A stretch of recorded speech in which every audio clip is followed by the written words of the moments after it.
আমি doctor Mohammad Zillur Rahman ever care হাসপাতালে neurosurgery ডিপার্টমেন্টের সিনিয়র কনসালটেন্ট কোঅর্ডিনেটর হিসেবে কাজ করছি। তো আজকে আমি একটা অত্যন্ত গুরুত্বপূর্ণ একটা বিষয় নিয়ে কথা বলতে চাই, সেটা হলো ব্রেন টিউমার। ব্রেন টিউমার শুনলে অনেকে ভয়ে অস্থির হয়ে যায়, কিন্তু অত ভয় পাওয়ার কিছু নাই। আমার এই ভিডিওটা শুনলে আপনাদের মনে আশা করি সাহস বাড়বে। ব্রেন টিউমার বলতে আমরা সাধারণত বুঝি ব্রেনের যে কোনো ধরনের টিউমারকে আমরা ব্রেন টিউমার বলি। ব্রেন টিউমার সাধারণত দুই ধরনের হয়ে থাকে। একটা হলো আমরা বলি মেডিকেল টার্মে প্রাইমারি ব্রেন টিউমার এবং secondary brain tumour. Primary brain tumour হলো যেটা ব্রেনের সাবস্টেন্সের ভিতরে, যেমন ব্রেন নার্ভ আছে, ব্রেন সাবস্টেন্স আছে, তারপরে ব্লাড ভেসেলস আছে, এইরকম জিনিসপত্র থেকে যদি টিউমার হয় সেটাকে আমরা বলি প্রাইমারি ব্রেন টিউমার। আর সেকেন্ডারি ব্রেন টিউমার হলো শরীরে অন্য জায়গায় কোনো টিউমার আছে, সেটা ছড়াইয়ে ব্রেনে গেল, এটা সাধারণত আমরা বলি সেকেন্ডারি টিউমার অথবা মেটাস্টেটিক ব্রেন টিউমার। এখন আরেকটা সহজভাবে আমরা বলতে পারি, ব্রেন টিউমার সাধারণত ক্যান্সারাস টিউমার হয়, মানে ক্যান্সার জাতীয়, আর কিছু কিছু টিউমার হয় নন ক্যান্সারাস, মানে বিনাইন, ভালো জাতীয় টিউমার।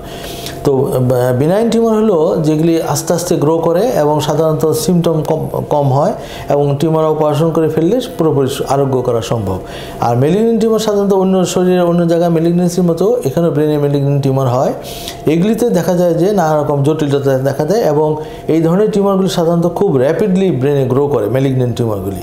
এখন আমরা ব্রেন টিউমার হলো আমরা বুঝবো কীভাবে, উপসর্গ কী কী? উপসর্গ হলো যে কতগুলি উপসর্গ আছে যেগুলি থাকলে আমরা বুঝতে পারি যে ব্রেন টিউমার হতে পারে। যেমন তিনটা জিনিস আমরা খেয়াল করি, সেটা হলো মাথা ব্যথা, বমি হওয়া এবং চোখে ঝাপসা দেখা। এই তিনটা জিনিস যদি কারো থাকে তাহলে বুঝতে হবে যে তার মাথার সমস্যার জন্য এটা হচ্ছে। তবে এছাড়াও আরও কিছু কিছু উপসর্গ হয় ব্রেন টিউমারের সঙ্গে, যেগুলি হলো যে দেখা যায় যে তার কারো স্মৃতিশক্তি কমে যায়, কারো দেখা যায় যে চোখের দৃষ্টি, আমি তো আগেই বললাম চোখের দৃষ্টি কমে যেতে পারে, কানেও শুনতে অসুবিধা হতে পারে, খিঁচুনি হতে পারে, অথবা দেখা যাবে একটা সাইড প্যারালাইজড হতে পারে, হাত অথবা পা প্যারালাইজড হয়ে গেল, অথবা দেখা যাচ্ছে যে কারো হাঁটতে চলতে অসুবিধা হচ্ছে, ব্যালেন্স করতে পারতেছে না, অথবা মেমোরি লস হচ্ছে, নিজের পরিবারের লোকজনকে চিনতে অসুবিধা হচ্ছে বা অপরিচিত মনে হচ্ছে। এই ধরনের সমস্যা হলে সাধারণত আমরা বুঝি যে ব্রেনের সমস্যার জন্য এটা হচ্ছে। এখন আরেকটা জিনিস আমি বলি, সেটা হলো যে ব্রেন টিউমার কারণ কি? সবার মনে একটা প্রশ্ন থাকতে পারে যে কী কারণে ব্রেন টিউমারগুলি হয়। একজ্যাক্ট ব্রেন টিউমারের কারণগুলি জানা যায় নাই, তবে কিছু কিছু কন্ডিশনে আমরা যেমন বলতে পারি যে এই ধরনের সমস্যাগুলিতে ব্রেন টিউমার বেশি হয়ে থাকে। যেমন একটা বলি আমরা যে এইজিং প্রসেস, যার বয়স বেশি বাড়ে তাদের কিন্তু ব্রেন টিউমার হওয়ার সম্ভাবনা থাকে, 1 নম্বর। 2 নম্বর হলো কারো ফ্যামিলি হিস্ট্রি। তবে ফ্যামিলি হিস্ট্রি খুব কম মানুষেরই আছে, 5 to 10% ফ্যামিলি হিস্ট্রি থাকে যাদের ব্রেন টিউমার হিস্ট্রি থাকে, খুব কম। আর কিছু কিছু কন্ডিশনে ব্রেন টিউমারের আধিক্য দেখা যায়, যেমন যদি দেখা যায় যে কোনো কারণে রেডিয়েশন, আয়োনাইজিং রেডিয়েশন, কারো ধরুন ক্যান্সারের ট্রিটমেন্ট পাচ্ছে, তাদেরও কিন্তু ব্রেন টিউমার হতে পারে। অথবা সিগারেট স্মোকিং কিন্তু একটা one of the cause, brain tumour একটা কজ হতে পারে। আর কিছু কিছু প্রি মেলিগন্যান্ট কন্ডিশন থাকে যাদের থাকলে আমরা বলতে পারি যে ব্রেন টিউমার হতে পারে, যেমন নিউরোফাইব্রোমাটোসিস, এটা মেডিকেল টার্ম অবশ্য, যে শরীরে অনেকগুলি টিউমার, শরীরে ফোলা ভাব থাকে, এগুলো মানে নিউরোফাইব্রোমাটোসিস থাকলে হতে পারে। তো এই হলো মোটামুটি ব্রেন টিউমার কারণ। এখন কাদের ব্রেন টিউমার হয়? ব্রেন টিউমারের কোনো বয়স স্পেসিফিক নাই, এটা ছোট বাচ্চার থেকে শুরু করে বৃদ্ধ বয়স পর্যন্ত যে কোনো মানুষের হতে পারে। এবং ছেলে মেয়েদের তফাৎ কীরকম, এটা সাধারণত দেখা যায় যে ব্রেনটা ওভারঅল সিচুয়েশন হলো যে ব্রেন টিউমার সাধারণত ছেলেদের বেশি হয়, মেয়েদের কিছুটা কম হয়। আবার কিছু কিছু টিউমার আছে যাদের মেয়েদেরই বেশি হয়, এরকম কিছু ব্রেন টিউমার আছে। এই হলো মোটামুটি ব্রেন টিউমারের আদ্যপান্ত। এখন ব্রেন টিউমার হলে যদি দেখা যায় যে কারো সিমটমগুলি অনেকে দেখে যে অনেক পরে সিমটম ডেভেলপ করে কিন্তু টিউমারটা অনেক বড় হচ্ছে, তাহলে বুঝতে হবে যে এটা বিনাইন টাইপের টিউমার, মানে নন ক্যান্সারাস। এগুলি সাধারণত খুব স্লো গ্রো করে এবং দেখা যায় অনেক বড় হওয়ার পরে সিমটমগুলি আসে। আর কারো দেখা যায় ব্রেন টিউমার খুব র্যাপিডলি সিমটম ডেভেলপ করে। আমি বলছিলাম যে ক্যান্সারাস টিউমারগুলি সাধারণত খুব র্যাপিডলি গ্রো করে এবং র্যাপিড গ্রো করার জন্য সাধারণত দেখা যায় যে সিমটম, ছোট টিউমার হলেও সিমটমগুলি খুব তাড়াতাড়ি চলে আসে, বেশি বড় হওয়ার আগেই দেখা যায় যে তার সিমটমগুলি শুরু হয়। আচ্ছা, এখন ব্রেন টিউমার হলো, এখন তো আমরা কীভাবে বুঝবো সেটা তো বললাম। এখন কখন আমরা ডাক্তারের কাছে যাব? যদি দেখা যায় যে এরকম কোনো সিমটম কারো হচ্ছে, তাহলে অতি দ্রুত ডাক্তারের শরণাপন্ন হতে হবে। আমরা ব্রেন টিউমার পেশেন্ট পেলে আমরা সাধারণত পেশেন্টের হিস্ট্রি নিই। প্রথমে আমরা হিস্ট্রি নিয়ে দেখতে চাই যে কী ধরনের সমস্যাগুলি হচ্ছে, কেন হচ্ছে, বা এগুলি কি কোনো কারণ জানতে পারি কিনা। তারপরে কিছু কিছু পরীক্ষা করি। পরীক্ষার মধ্যে আমরা সাধারণত একটা প্লেন এক্স-রে স্কাল, খুব সাধারণ একটা সহজলভ্য একটা পরীক্ষা, যেটা সব জায়গায় করা যায় বাংলাদেশে। এক্স-রে স্কাল করলেও কিন্তু কিছুটা আইডিয়া করা যেতে পারে। তবে সবচেয়ে স্পেসিফিক যে পরীক্ষা সেটা হলো এমআরআই ব্রেন। এটা করলে মোটামুটি আপনি কনফার্ম হতে পারবেন যে ব্রেন টিউমার আছে কি নাই। কারণ এমআরআই হলো একটা লিভিং একটা অ্যানাটমি, ওটা টিউমার থাকলে যে কোনো জায়গায় ব্রেন টিউমার হলে এমআরআই যদি করা যায় তাহলে বোঝা যায়। এখন ব্রেন টিউমার শনাক্ত হলে এখন এটা ট্রিটমেন্ট কী, সেটা অনেকের মনে প্রশ্ন থাকে, ট্রিটমেন্ট কী এবং কোথায় করা যায় বা কোথায় করলে ভালো হয়, এই ধরনের মনে একটা প্রশ্ন থাকে। তবে ব্রেন টিউমারের ট্রিটমেন্ট এটা ইউনিভার্সাল, সব জায়গায় মোটামুটি সব দেশেই একই ধরনের প্ল্যান আমরা করি এবং এই ধরনের ট্রিটমেন্টগুলি সব জায়গায় অ্যাভেলেবল আছে।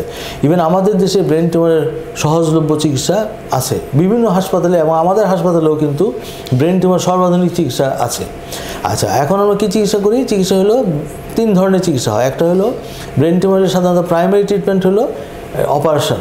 অপারেশন করার উদ্দেশ্য 2টা, একটা হলো টিউমারটা বের করা প্লাস ডায়াগনোসিস করা, বায়োপসি করা। বায়োপসি করলেই তখন বোঝা যাবে যে কী ধরনের টিউমার, এটা কি বিনাইন কন্ডিশন নাকি মেলিগন্যান্ট কন্ডিশন, মেলিগন্যান্ট হলে মেলিগন্যান্ট আবার টাইপস আছে, কী ধরনের টিউমার সেই টাইপ আমরা বায়োপসি করলে বুঝতে পারি। সুতরাং প্রথমে হলো অপারেশন। অপারেশন করার পরে তখন যদি ধরা যায় যে বিনাইন টিউমার, তাহলে তো অপারেশন করলে এটা ট্রিটমেন্ট কমপ্লিট হলো। আর যদি দেখা যায় মেলিগন্যান্ট টিউমার, তখন মেলিগন্যান্ট টিউমার আবার ধরন অনুযায়ী রেডিওথেরাপি, কেমোথেরাপি, তারপরে কিছু টার্গেট থেরাপি আছে, এইগুলি থেরাপি দেওয়া যায় এবং এগুলি কিন্তু আমাদের দেশে সম্ভব।